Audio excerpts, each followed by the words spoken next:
Now what we're going to do is a segue and really talk about nonprofits and talking about support for nonprofits. We know that nonprofits are challenged in terms of this pandemic. People are stressed and they're looking for resources and may not have as much money to make donations or provide a little support. Well, I'm so pleased to welcome Ms. Jeanette Phillips, and she's the Executive Director of Share Detroit, and she has a passion for nonprofits that, quote, do good. And she has recently been named the founding Executive Director of Share Detroit, and we'll have her explain it to us in a second, which is a platform that provides a way to link the needs of Detroit area nonprofits with the residents willing to volunteer and provide support, funds, and other resources that organizations may need. Jeanette Phillips, thanks for joining me in the conference room. Good afternoon. How you doing? Hi, Mark. Thank you for inviting us, and I'm doing great. Thank you. My pleasure. So good to have you. And let's just talk about Share Detroit. Exactly what is Share Detroit? Let's start with the very basics. Okay, thanks. First, I'll start with the basic website. ShareDetroit.org is our website. And we are also a nonprofit. So we're a 501c3 in support of the hundreds and hundreds of nonprofits in the Metro Detroit area. We're focusing on Wayne, Oakland, and Macomb County primarily right now. And our outreach is through the website, where we are aggregating. Right now we have 111 nonprofits on the portal to support them in 4 ways: financial donations, volunteering, shopping for good through like an Amazon wish list, and attending events. So our nonprofit, ShareDetroit.org, we're all about supporting other nonprofits. And all resources or donations, anything that is provided to the nonprofit goes directly to them. We don't take any money or financial piece of the action. It's 100% a conduit to the many, many, many nonprofits who are doing such important work, especially during this time, this last year and a half, but as you kind of alluded to. So that's who we are. Did that help? Yeah, it does.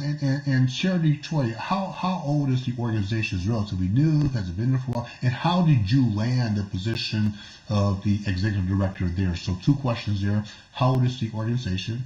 And how did you land a position over there as the ED? Okay, thanks. Yeah, that's a good question. So Share Detroit is part of kind of a sister organization to Share Omaha and Share Charlotte in Charlotte, North Carolina, and Omaha, Nebraska. So people can Google those two. But about 3 to 4 years ago, Paul Vlasic, who is our founder, was in touch with the Share Charlotte and Share Omaha founders. So as a group, the 3 cities came together to build this website and this platform for giving and sharing. We call it Share Good. But and at the time, I was the development director for Mercy Education Project, a nonprofit in Detroit, in Corktown, providing digital literacy support to girls and women. So I got connected to Share Detroit to become a nonprofit on the portal, and really connected strongly with Carly Moore and the founder, Paul Vlasic. So fast forward a couple of years, I left MEP, and they finally were ready to launch Share Detroit, and it kind of was just really perfect timing because they knew me throughout the time, and I got to know their mission and why this is so important, and we kind of came together, and here I am. And let's talk about the importance of it. We know that nonprofit organizations is exactly the name implies. It's nonprofit. And so they rely on donations and funding and volunteer support. But yet we've been going through this last 12, 13, 14 months of the pandemic, obviously directly attributable to COVID-19. So we know that nonprofits, I'm sure, are struggling. A lot have hit the wall financially. So how does Share Detroit help those organizations in terms of even navigating this challenge of going through COVID-19 to ensure when this is over that they will still be around? Right, yeah, excellent. So the way we're trying to do it is making it really easy for these hundreds of nonprofits to connect to the community. And really the key point there is to make it also easy for the community to connect with the nonprofit. So on our platform, and if people are listening and they have access to their computer, if you just type in sharedetroit.org, you can look at it now, but when you get to the landing page, there's 3 categories: find nonprofits, volunteer, or shop for good. And it's so simple to click on find nonprofits, and we have them categorized by who it helps, which is families, kids, adults, seniors, military, environment, or animals, and what it impacts. So that could be education, health, food, arts and culture, community. And then specific causes also. So if you really care about animal rescues or people with addiction, mental health, you can click on that category. So we're making it very easy for the public to find a nonprofit that will speak to them and to their passions. And the other side of it is, because there are so many nonprofits that are so small and often founded by one person, one woman or man who really experienced a challenge in their lives or their children's lives and just created a nonprofit out of their passion, they're not as visible to the world as, say, Forgotten Harvest or, Brilliant Detroit or the Humane Society of Macomb County, which are also on our platform. Don't get me wrong. We love the larger, more well-known ones too, but we're hoping that the community will just start to scroll through and just kind of read about these nonprofits in a quick, easy way. Who are they? Why were they founded? Who do they contact? What's their website? In addition to possibly, hopefully, donating financially or agreeing to volunteer. And April is Volunteer Awareness Month for nonprofits, so it's a perfect time to be on your show to talk about this, because I hope the community, people, your listeners, will decide to check us out and support and volunteer in more than 150 ways on this website. I think it's a great idea. I mean, I never thought about the sharing. I mean, you're providing you're providing resources where it can be shared to it based on a specific need or a specific challenge, and I think it's a wonderful idea. Which leads me to, we have different segments of the population in terms of making donations. Baby boomers, Generation Xers, the millennials, Zers and Yers, whatever the case might be. Everybody's always being asked to donate time, and they're being asked to donate their money, particularly in these challenging times, to various charitable organizations. What are some of the differences between these groups? So in other words, are you finding that millennials are more willing to volunteer than maybe a baby boomer who might be more willing to make a financial donation? What are some of the differences that you see by the population segments when it comes to nonprofits? Yeah, exactly. Thanks. There are differences, and full disclosure, I'm on the tail end of the boomer side, and what we believe is that the baby boomer group, they're older and have already kind of determined who their nonprofits are, who they care about, how they might support. And typically they donate financially because they're hopefully in a place where they can, but they also volunteer, but it's a little more established. What we're hoping is if the boomers come to sharedetroit.org, maybe to donate to the organizations they know and love, they'll also stumble on a new one that really could use their support, right? And for the Gen X and Gen Zs, they really want to dig in and get involved in a cause or a nonprofit. So that, they want to get their hands dirty, really help. They may not have the financial wherewithal to, donate even $100. let alone 1,000. But they want to help. They want to share their time and talent with nonprofits. So I hope it's a great place for them, for that audience to come and check out the volunteer opportunities. And again, dig in with one or two nonprofits that really speak to their passions. And I see millennials as kind of in between, right? Mm-hmm, Both. mm-hmm. They might have a little more money now and some time to support and volunteer, but their lives are getting busier and kind of a mix. But there's a way to help so many nonprofits on our site in kind of an easy way. And if I could, maybe I could just, is this a good time to just showcase a few of the volunteer opportunities that are on the website? Before you do that, though, I do want to jump in and say, I also, everybody knows I'm an educator. I teach at 3 different universities here in Metro Detroit. Mm-hmm. And what I find interesting is my students who are traditional students defined as an 18 to 22-year-old. That's exactly, those are kids 18 to 22. The non-traditional students are those individuals who are working and probably going to night program. They may be married, have kids, whatever. So my question is, well, let me just restate this. My observation is very simple. What I've noticed is the traditional college student seems to be more inclined to volunteer and give back their time. And in fact, I ask a lot of my young people, a lot of my students, what do they want to do? A lot of them are bypassing, for example, Jeanette, going into corporate, and they want to start their own business, or they just simply want to volunteer through a nonprofit back in Detroit's neighborhoods or Chicago's neighborhoods, any major city across the country.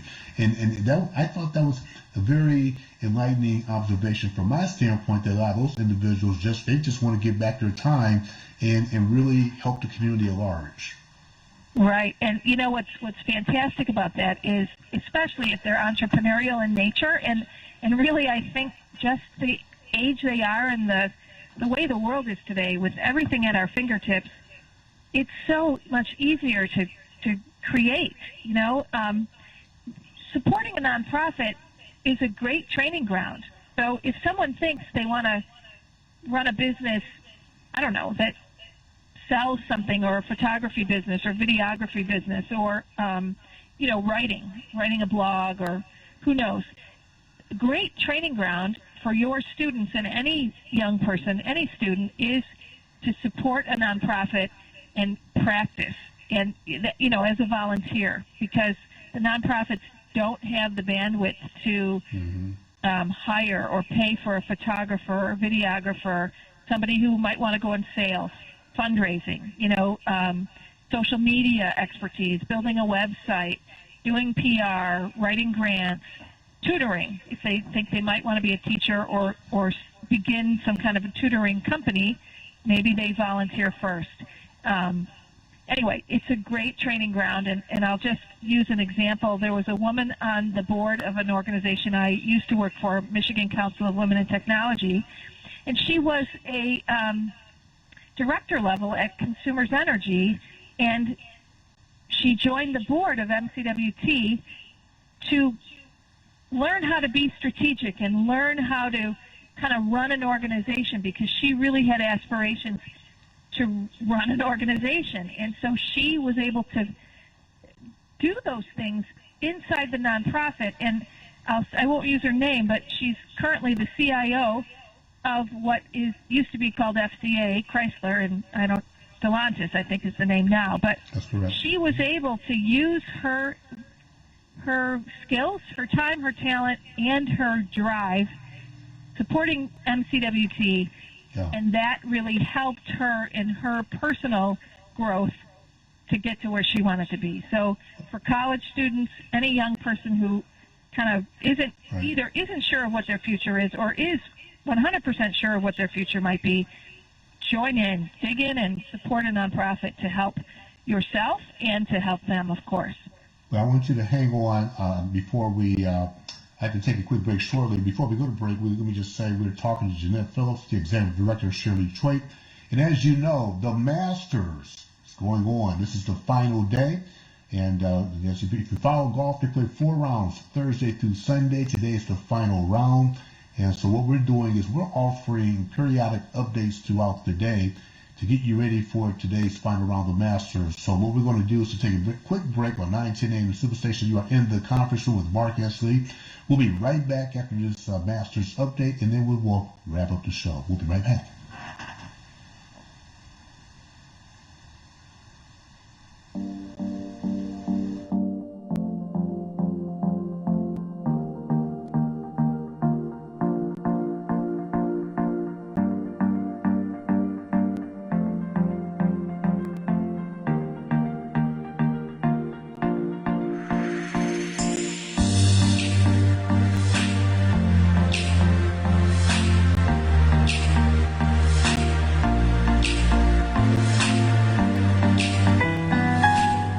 From the Augusta National Golf Club, Westwood One Sports presents this special report on the Masters. I'm Ted Emmerich. Hideki Matsuyama is about 2 hours from stepping into the pressure cooker that is Sunday at the Masters. Matsuyama carries a 4-shot lead into the final round. He's 11 under par. There are 4 players at 7 under. Corey Connors is 5 back at 6 under. The Canadian drilled an ace at hole number 6 on Saturday on his way to a 4 under 68. I felt like I've been in a groove with the ball striking, for the last while. The shot on 6 was obviously really special and kind of, sparked things a little bit. Hit another beautiful shot on 9, a really good shot on 10. Kind of spun back off the green, kind of fooled me a bit there. But yeah, struck a lot of iron shots just how I wanted. I was swinging with confidence, and hopefully can keep doing that. Connors tees off at 2:20 Eastern. Matsuyama goes at 2:40. You're listening to coverage of the 2021 Masters on Westwood One. For the ones who know safety isn't a catchphrase, it's a culture. And the ones who help make sure everyone makes it home safe. For the safety-minded who watch everyone's backs, Granger offers supplies and solutions for every industry, as well as safety assessments and training to keep your facilities safe and your people safer. Call, click Granger.com, or just stop by. Granger, for the ones who get it done. 2020 was a challenging year, but things are looking up, including the stock market's performance. But will it last? Hi, I'm Ken Murray, Senior Advisor at Retirement Planners of America. If you are 50 or older, call us today to schedule a free consultation to learn more about our Invest and Protect strategy that is designed to help mitigate the risk of the stock market. Call us today at 800-375-1159 to schedule your free assessment. That's 800-375-1159. Hideki Matsuyama hopes history is on his side. Let's check the leaderboard, sponsored by Granger. Granger has supplies and solutions for every industry. Visit Granger.com. Matsuyama 11 under, 4 shots clear of the field. Xander Schauffele, Mark Leishman, Justin Rose, and Will Zalatoris are 7 under. It's the 16th time a player has led the Masters by at least 4 shots entering the final round. 11 times that player has gone on to win. Last player to cough up a lead of that size, a 21-year-old Rory McIlroy in 2011. Matt Wallace with an eagle at 2. He is now 1 under and 10 back. Bryson DeChambeau with 7 straight pars. He's in the pine straw now, well right of the fairway at 8. DeChambeau is 2 over, 13 back. John Rahm opens with a birdie at 1. He's 1 under overall. From Augusta, I'm Ted Emmerich, Westwood One Sports. Superstation, you are in the conference room with Mark Esley. Another Masters update. We're talking to Miss Jeanette Phillips from Share Detroit, talking about support for nonprofits. And before we went to the break, and Jeanette, you want to mention some nonprofits who have already signed up for the portal. Why don't you go ahead and identify some of the nonprofits who have, in fact, have signed up? Okay, I'd love to. Thank you. And what I thought I would do is kind of categorize it by volunteer opportunities, again, since April is Volunteer Month for nonprofits. And I'll also put in a shout-out if there are nonprofits listening, or if there are people listening who support a current nonprofit and they're not on our platform, please reach out to us, and we would love to add them to our portal. But for example, we talked about earlier, maybe photographers or videographers who want to volunteer their time or practice and get better. there are many nonprofits in the area who could use their support, including Living and Learning Enrichment Center in Northville. They support people with autism, young adults and teenagers. Kids on the Go is in St. Clair Shores, and they support kids from the age of 3 to 17 with disabilities. And they do a lot of summer camps and things, but they're looking for a photographer and videographer. People for Palmer Park, an organization directly for Palmer Park. The Capuchin Retreat Center, which many people probably have heard of, also are looking for support in that way. There's one called Mittens for Detroit. They make mittens and hats for the homeless and underserved. They look for people who knit. That's an easy one. New Beginnings Animal Rescue and I Heart Dogs are looking for people to not only rescue, foster dogs, but also just go in and kind of pet the dogs and go in and get your fix of love every day. The Michigan Warriors need hockey coaches. There's a group called FaithWorks that does a lot of handyman work for seniors and veterans up in, I think they're in northern Oakland County, but they're looking for anyone who's handy, likes to do work around the house, including plumbers, electricians, carpenters, that sort of thing. So you can see there's just so many nonprofits on our site that you may or may not have heard of that we want people to go in and take a look. And I can't stress the importance that the pandemic has hit some of these, a lot of nonprofits, if not all of them, a majority of them hard. And just like everything else that's taking place, we are hoping for a recovery the back half of this year. In fact, I have an article in today's Detroit News. Feel free to check it out on the opinion page. I wrote an article that talks about Detroit's business recovery, but I also mentioned very clearly that we're not out of the woods. And so nonprofits clearly have challenges, and this is another way of supporting nonprofits here and across Metro Detroit. As we begin to wrap up, tell us how people can get more information, contact information, and a website if they want to volunteer, make a donation, whatever you want to share at this point as we wrap up. Thank you. Okay, thanks. Yeah, so sharedetroit.org is simple. Just Google it or type it in. And if anyone wants to reach to me directly, if they are a nonprofit or they have a question or they want to help Share Detroit. I mean, one of the ways they can volunteer is just helping us find more nonprofits. My email is Janette, JANETTE, at sharedetroit.org. And again, I think the website is pretty clean and easy to navigate. So please just look around, sign up to our e-blast. You'll get information every other week. And, volunteer, make a small donation, get to know sharedetroit.org and the nonprofits that are on our page. And you'll be helping the whole community. Like you said, Mark, everybody is struggling, and we're really excited to be able to centralize information and bring people together to help these really important missions in the city and the Tri-County area. Where are your headquarters? I know people working remotely, I get that, but where are your physical headquarters? Are they in the city? Are they in the suburbs? Where are they? Where are you located? Yeah, so we have two offices, one in Bloomfield Hills, in the Vlasic. I mentioned Paul Vlasic is really our angel investor right now, and we're looking for donors for Share Detroit too, so please email me if you're interested. But so we have a small office inside his offices, and then we have another location in Detroit with Bamboo Detroit, so we share space there.